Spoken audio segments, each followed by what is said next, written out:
अस्सलाम वालेकुम रहमतुल्लाहि व बरकातुहू। जैसा कि मैंने इससे पहले वीडियो में बताया कि अशद बिन कैश बिन कुंदी, जिसका पूरा घर मौला अली अलैहिस्सलाम का कातिल, उनके बच्चों का कातिल अशद बिन कुंदी ने मौला अली अलैहिस्सलाम को शहीद करवाने में पूरा अहम रोल अदा किया। और उसकी बेटी ने इमाम हसन अलैहिस्सलाम को जहर दिया, उसके बेटे ने करबला में आका हुसैन अलैहिस्सलाम को शहीद करवाया, उनके बच्चों को शहीद करवाया। तो ये वो खानदान था कि जो दुश्मनाने अहले बैत था, मगर फिर भी यजीदियों ने, नासबियों ने, खारजियों ने, मसलकियों ने इनके नाम के आगे भी रज़ी अल्लाह अन्हा लिखा, इनसे मोहब्बत का इजहार भी किया, सिर्फ इस बिना पर कि वो खलीफा अव्वल हज़रत अबू बकर का बहनोई था, जीजा था, इसलिए, है ना। मगर खुदा की कसम, अल्लाह के रसूल की हदीस है कि अली तुझसे वही बुग़्ज़ रखेगा जो मुनाफिक होगा, और मोमिन ही तुझसे मोहब्बत करेगा। ऐ अली, तू राह हिदायत का चश्मा है। ऐ अली, तू जन्नत और जहन्नम बांटने वाला है। ऐ अली, तू कुल्ले ईमान है। ऐ अली, तुझसे दुश्मनी, बुग़्ज़, कीना वही रखेगा जो हरामी होगा, जो लानती होगा, जो गलत वक्त में पैदा हुआ होगा। तो इसके बावजूद आप ये देखते रहो कि अहले बैत अलैहिस्सलाम के दुश्मन शुरुआत में कहां से हैं और कहां से होते हुए चले आए। अब मिसाल के तौर पे मैंने कहा था कि मैं दूसरी कड़ी जो लाऊंगा, और इंशाअल्लाह मैं ये ढूंढ ढूंढ कर निकाल रहा हूं कि कौन कौन दुश्मनाने अहले बैत है, किस किस ने अहले बैत अलैहिस्सलाम से दुश्मनियां की। न सियादत पर नाज, न जुब्बे मौला अली पर नाज, न तबर्रुकात मुबारका पर नाज, नाज जो कुछ है इमाम अहमद रजा पर, नाज जो कुछ है मुफ्ती आज़म आलम इस्लाम पर है, नाज जो कुछ भी है सैयदना हुजूर ताजुल शरिया पर है, नाज जो कुछ भी है सैयदना हुजूर मुहद्दिस कबीर पर। अंग्रेजों का मरवान बिन हकम, ये दूसरा शख्स जिसको आज मैं उजागर करूंगा आप लोगों के बाप का नाम था हकम। हकम ऐसा इंसान था जो अल्लाह के रसूल की नकलें उतारा करता था, जिसके लिए कुरान में सजर खबीसा, यानी वो खबीस नस्ल वाले लोग की आयत उतरी, और अम्मा आयशा ने उसको क्लियर भी किया कि ये तुम लोगों के लिए उतरी, क्योंकि जब मस्जिद नबी में ये मरलून जब तख्त पर बैठे रहता था, तो ये वहां से जब बुराइयां करता था, और अम्मा आयशा को जब पता चला तो उन्होंने कहा कि ये वही शख्स है जिसके लिए कुरान शरीफ में आयत उतरी थी कि ये नस्ल मलून लोग हैं, ये सजरे खबीसा लोग हैं। अब मैं मरवान की आपको शुरुआती चीज बताता हूं, जिससे पहले मैंने आपको बताया कि पहला अहले बैत अलैहिस्सलाम का कातिल, मौला अली का कातिल, इमाम हसन, इमाम हुसैन अलैहिस्सलाम के कातिलों में जो शामिल, जिन्होंने बुक्स की इंतहा कर दी, वो खलीफा अव्वल के रिश्तेदार बहनोई। अब ये आदमी मरवान और उसका बाप हकम, अल्लाह के रसूल ने अपने ज़ाहिरी हयाती जिंदगी में हुक्म दिया था कि इनको मदीने से निकाल दो, क्योंकि ये लोग मुनाफिक हैं, लाएतबार लोग हैं।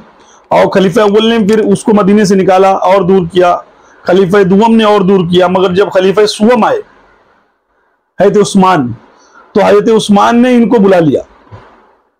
अच्छा, जब उनसे पूछा गया क्यों बुलाया, तो उन्होंने कहा मैंने अल्लाह के रसूल से इजाजत ली थी। अगर अल्लाह के रसूल को इजाजत देनी होती तो अबू बकर को भी इजाजत दे के जाते, हज़रत उमर को भी दे के जाते, सबको देकर जाते, मगर इन्होंने कहा कि मैंने अल्लाह के रसूल से इजाजत ली थी, है ना, और इसके लिए मैंने बुला लिया। जैसा कि खलीफा अव्वल ने उस मुर्तद असद बिन कैश बिन कुंदी को कलमा पढ़ाकर अपनी बहन से निकाह करा दिया, और बाद में वो दुश्मन अहले बैत बना, उसके बच्चे दुश्मन अहले बैत बने। सेम यही हाल हुआ। हज़रत उस्मान ने इसको बुलाया, जो कि अल्लाह के रसूल ने भगाने का हुक्म दिया था मदीना से, और बुलाकर अपनी बेटी मारिया से निकाह करा दिया। मारिया से निकाह कराने के बाद अपनी खिलाफत में इसको इतना ऊंचा मुकाम दे दिया कि ये मुशीर भी हो गया, सलाहकार हो गया हुकूमत का, और बहुत बड़े ओहदे पे फाइज हो गया। उसके बाद जो बागे फिदक बीबी सैयदा सलामुल्लाह अलैहा को नहीं दिया गया, ये कहकर कि ये उम्मत का तरका है, जो रसूल छोड़ के जाए वो किसी की जागीर नहीं होती है, वही बागे फिदक और अफ्रीका की कुछ जमीन और जायदाद वो उठा के मरवान को दिया गया, और हज़रत उस्मान ने अपनी बेटी को दे दिया, मारिया को। अब उससे बनु उमय्या बहुत मजबूत हो गई, क्योंकि बनु उमय्या में इसका मुकाम ऐसा था। आप एक बात ये समझ लो, माविया इब्न अबू सुफियान खुल्लम खुल्ला कहता था कि मेरे बाप ने इसकी माँ के साथ नाजायज जिना किया और ये पैदा हुआ, ये मेरा भाई है, ये मेरा भाई है। दूसरी बात यह है कि ये हज़रत उस्मान का खालाजाद भाई था और माविया का चचेरा भाई था, और उसके बाद माविया कहता था नहीं मेरा सगा भाई है, क्योंकि मेरे बाप ने इसको पैदा किया हुआ है।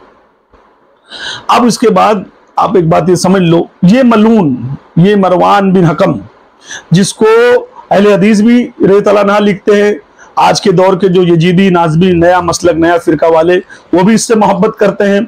इसके नाम से तो फाउंडेशन बना दिए, मरवान फाउंडेशन। किसने बनाया? यजीदियों ने बनाया। ये नए मसलक में जो अहले सुन्नत में एक नया मसलक नया फिरका आया है यजीदियों का, जो लोगों को यजीदियत की तरफ लेके जा रहा है, उसने इसके नाम से फाउंडेशन बना दिया, मरवान फाउंडेशन। तो आप समझ लो, अब इसकी मैं हिस्ट्री बताना चाह रहा हूं कि ये कैसा था। और जो रसूलुल्लाह को चिढ़ाए, नकले उतारे, रसूलुल्लाह को उल्टा सीधा बोले, अल्लाह के रसूल जिसको भगा दिए हों, उसको हज़रत उस्मान ने बुलाकर अपनी बेटी से निकाह करा के, अब यहां से जो बात शुरू हुई वो आप समझ लो। हज़रत उस्मान की मोहर लेकर ये उस पे मतलब लिख कर और उनकी मोहर लगा लगा कर इसने इतना इंतशार पैदा किया कि बलवाई गुस्से में आए, बलवाइयों ने हज़रत उस्मान का कत्ल किया। और बलवाइयों में कत्ल करने वालों में ये लोगों ने जिसका नाम सबसे पहला डाला वो हज़रत तलहा थे। हज़रत तलहा को जंगे सिफ़ीन के बाद मरवान ने कत्ल कर दिया। मगर अब इनसे पूछो, अशरे मुबशरा के एक सहाबी को मरवान ने कत्ल किया, उसके बावजूद मरवान इनके लिए क्या है? रहतुल्लाह है ना। और याद रखना, ये जब मिंबर पे बैठता था तो मौला अली अलैहि सलाम को गालियां देता था, दिलवाता था, इमाम हसन इमाम हुसैन और पूरे बनु फातिमा को गालियां देता था, बनु हाशिम को गालियां देता था, है ना। यहाँ तक के ये कहता था कि माविया से ज्यादा हकदार कोई नहीं था खिलाफत का बाद रसूल, है ना। ये इसके अपने जुमले थे। अम्मा आयशा का कातिल कौन है आप पता लगाओ, तो यही मरवान है जिसने उनको अपने वहां दावत देकर बुलाया। एक बहुत बड़ा खड्डा था, उसमें उसने तलवारें छुपा के रखा था कुएं में, ऊपर से कपड़ा डाला था, वो आई उसमें गिरी और फिर उसी तरीके से उनका इंतकाल हुआ। अम्मा आयशा को शहीद इसने किया, अम्मा आयशा को कत्ल इसने किया, हज़रत तलहा को कत्ल इसने किया, है ना। इमाम हुसैन अलैहिस्सलाम के कत्ल में इसका हाथ, इमाम हसन अलैहिस्सलाम के कत्ल में इसका हाथ, मौला अली अलैहिस्सलाम के कत्ल में इसका हाथ। जितने लोग शहीद हुए अहले बैत अलैहिस्सलाम के, सब में इस मलून का हाथ था, है ना, हर तरीके से था, है ना। हज़रत उस्मान को भी कत्ल करवाने में इसी का हाथ था, क्योंकि उनके ही मोहर पे ये नकली मोहर लगाकर खतूत लिख लिख कर भेजा करता था। और इतना चालाक था ये कि हर जगह ये बच जाता था, हर जगह अपने आप को सेफ रख लेता था, कहीं मारा नहीं गया, कहीं नहीं, कुछ नहीं, ये बसते चला आया।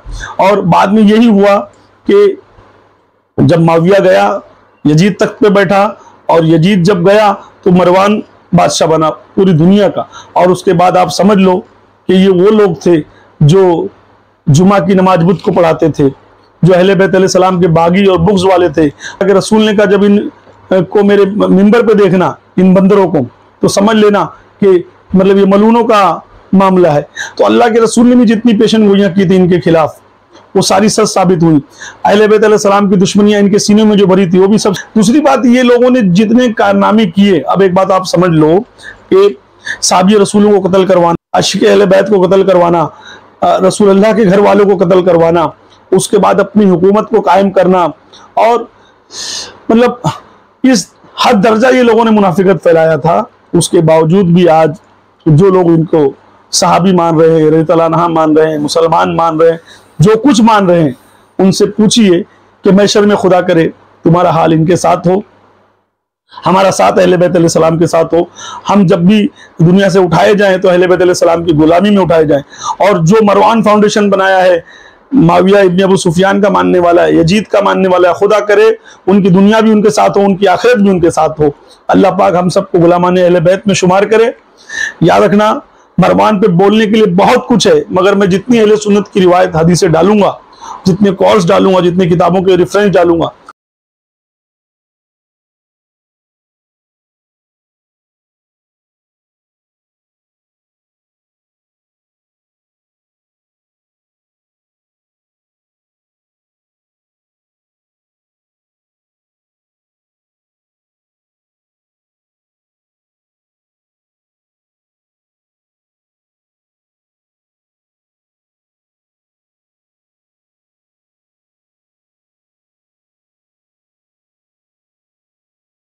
आप उसको पढ़ें और देखें कि आज जो मरवान को मानने वाले हैं, मरवानी फाउंडेशन चलाने वाले हैं, उन मरवानियों से पूछो कि मेरे दोस्तों, सरकार क्या इरशाद फरमाते हैं, मेरे अहले बैत से बग़्ज़ रखने वाला इम्मा मुनाफिक पहली बात तो यह कि वो मुनाफिक होगा।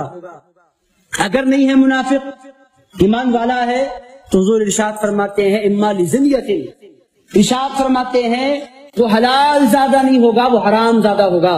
अल्लाह अकबर। ये कलिमात में मस्जिद में अदा कर रहा हूं, मैं नहीं कर रहा, सरकार ने इरशाद फरमाया है। सरकार इरशाद फरमाते हैं अली से बग़्ज़ रखने वाला ये हराम ज्यादा होता है। जिना से पैदा होने वाला अली से बग़्ज़ रखता है, जिना से पैदा होने वाला फातिमा से बग़्ज़ रखता है, जिना से पैदा होने वाला हसन से बग़्ज़ रखता है, जिना से पैदा होने वाला हुसैन से बग़्ज़ रखता है। मेरे दोस्तों, यजीद की तारीफ करना हुसैन से बग़्ज़ नहीं है तो क्या है? आप मुझे बतलाइए। हुजूर इरशाद फरमाते हैं दूसरा सबब अहले बैत से बग़्ज़ रखने का, नबी के घराने से बग़्ज़ रखने का, या तो वो मुनाफिक होगा या तो वो जिना से पैदा हुआ होगा। तीसरी शक्ल ये है, हुजूर इरशाद फरमाते हैं अम्मा हमलत उम्मुहु लिगैरि तुहरिन औ कमा क़ाल। हुजूर इरशाद फरमाते हैं तीसरी शक्ल उसकी ये होगी कि जब उसकी माँ का हमल ठहरा होगा तो वो नापाक होगी। मैं आपसे पूछता हूँ, सरकार ने कभी किसी के पर्दे ऐसे उठाए हैं? इसने हर तरह से जुल्म सितम किया अहले बैत पर, सहाबाओं पर, और गलत तरीके से हुकूमत अपने कब्जे में लिया, बादशाह बना। और जो कि खुल्लम खुल्ला ये रिवायतें मौजूद हैं कि वो नस्ले हराम था, हरामी पैदाइश थी। तो याद रखना, दुश्मन अहले बैत वही होगा जो हरामी होगा। खुदा हमको मुहिब्बान अहले बैत बनाए। अल्लाह पाक हम सबको अहले बैत अलैहिस्सलाम की मोहब्बत में कायम व दायम रखे। वस्सलामु अलैकुम व रहमतुल्लाह।